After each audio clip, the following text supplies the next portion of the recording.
From the information center of First Coast News, this is Good Morning Jacksonville.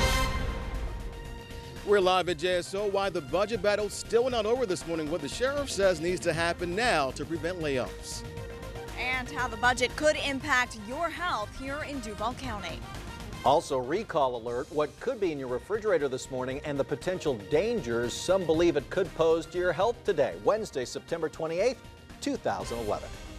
Good morning, everyone. Thanks for joining us. I'm Phil Amato. And I'm Joy Purdy. A lot to get to this morning, but first to check on your traffic and weather. Amanda Zitzman back inside this morning, keeping an eye on your roadways. But we begin with meteorologist Steve Smith. He's got a first look at the forecast. Steve, cooler weather yet? Or no, not so much yet? We're waiting for it. You're waiting for it? Yeah.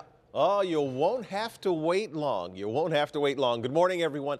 This is the 2-minute advantage. Jacksonville's only live Doppler sweep. Our skies are dry. You have to go north of Brunswick to just offshore Savannah to find a couple of small thunderstorms. Outside of that, we've got 75 degrees with calm winds. We've got some areas in the upper 60s, but later this afternoon, about a 40% chance for showers. Jacksonville north, south of Jacksonville, it's about 30%, but it's still going to be warm today with a high of 91. Amanda is not on the road, but she is in the VyStar Credit Union Traffic Center. Good morning. Good morning, Stephen. Good morning, everyone. Well, right now we do want to let you know that the Matthews Bridge eastbound is closed. That will continue through 6 this morning. So you're going to need to find an alternate route. There are detour signs posted. You can go ahead and take the Hart Bridge to Atlantic or University Boulevard. That will put you back on the expressway so you can avoid that closure. Now, I-95 North, JTB up to that I-10 merger. That's going to take you about 7 minutes right now. Normal travel time for that area. We aren't seeing too much of a delay out there. Of course, at this early hour, here's a live look at the Fuller Warren Bridge, north and southbound lanes, moving at the speed limit. That would be a good alternate route to the Matthews Bridge as well if you're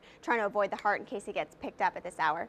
We'll have another traffic update for you in 10 minutes, a live look out at the Buckman Bridge. All right, thank you, Amanda. Well, after hours of heated debate that just ended a few hours ago, city leaders have balanced Jacksonville's budget. JSO wanted $4.4 million, but the council only agreed to $2.2 million. The council also decided to give $1.7 million to the city's library system, although it requested $3.5 million. And the city's equestrian center, a recreation complex on the north side, will be given $125,000. But the question that will affect everyone on the First Coast was the council's vote to cut $90,000 from the mosquito control division. A good idea or not? We have live team coverage on all of this morning for you. First Coast News' Claire Sims is live at City Hall, but we begin with First Coast News' Len Keys. He is live at JSO headquarters with what this all means. Len. Good morning, Joey. We are live at JSO where the sheriff will be taking a closer look this morning at the budget to make some cuts even after the city council voted last night to restore $2.2 million back to his budget. The sheriff says even with that restoration of that money, he'll still have to lay some folks off. And last night, he called out the police union leadership. Rutherford says the layoffs won't be as severe if the union and its members would agree to a pay cut. We're cutting CSOs, we're cutting fingerprint techs, we're cutting doctors, we're cutting captains, we're cutting lieutenants, we're cutting sergeants. It's across the board. In my opinion, I've said it already, it is his responsibility. I'm not the sheriff. If I was the sheriff, I'll say it again. I would find the cuts in other areas before I laid off one police officer that would jeopardize the safety of this community. And Union President Nelson Cuba telling us that the sheriff should not have counted on that pay cut to balance his budget. The sheriff says he'll have to meet with his command unit today and over the next 3 days figure out where they can make those cuts. Let's head over to City Hall right now with Claire Sims, who continues our team coverage this morning. Good morning, Len. Thank you very much. Now, one of the big things that we have been following is our newsroom says that $90,000 was cut by people here at City Hall last night to the Mosquito Control Division. Now, of course, those are the people who go out and spray your neighborhood to make sure that they are mitigating how many mosquitoes are growing, especially during the wet times of the year, which is right now. And one of the biggest things that's going on with this right now is that Duval County just confirmed yesterday that there were 2 more confirmed cases of West Nile virus in our county. That brings this year's number up to 16, which according to our newsroom is a record across the nation right now for the highest number of cases of West Nile virus. And again, of course, West Nile virus is passed along through mosquitoes and mosquito bites, so this is a big concern. According to our newsroom, this cut could mean fewer hours flying for the pilot who helps spray from the air for mosquitoes. We are live at City Hall. Claire Sims, First Coast News. Another hot budget issue, funding for libraries. Tuesday's City Council votes restored $1.7 million to the library. The money restored comes from a resurfacing fund and the Inspector General's office. It's expected to be able to keep the libraries open on Mondays. The council originally cut $3.5 million from the library budget.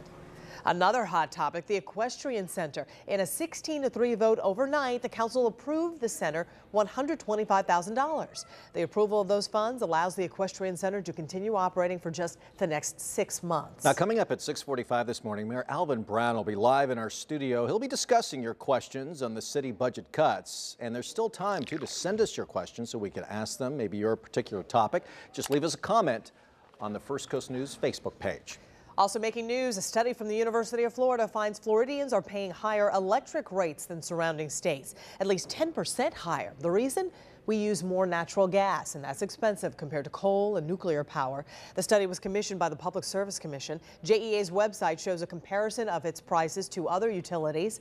Per 1,000 kilowatt hours, JEA is $123.70. Dalton Utilities in Georgia is $96.88, and Alabama Power Company charges $118.69. Well, the 2012 presidential race is heating up with buzz around New Jersey Governor Chris Christie possibly throwing his hat into the race now. Christie is crisscrossing the country, raising campaign funds, looking like someone who could possibly jump into the race. He attended a fundraiser in St. Louis Tuesday, ignoring questions about whether he will run for president. In his speech titled Real American Exceptionalism, Christie held up his record as an example of how to cure the problems in Washington. The New Jersey governor did, however, aim some tough words at President Obama for what he called leadership failures. In Washington, on the other hand, we have watched as we drift from conflict to conflict with little or no resolution. We watch a president who once talked about the courage of his convictions, but still has yet found the courage to lead.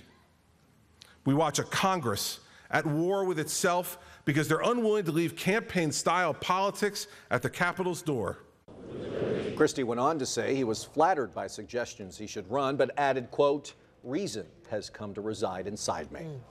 Weight Watchers, how one Hollywood star is promoting healthy living and who she hopes will be inspired most. Plus the fruit and veggies you want to stay away from because of a recall. And The Page, a group of teens pulled from the Vampire Diaries that left them on the wrong side of the law.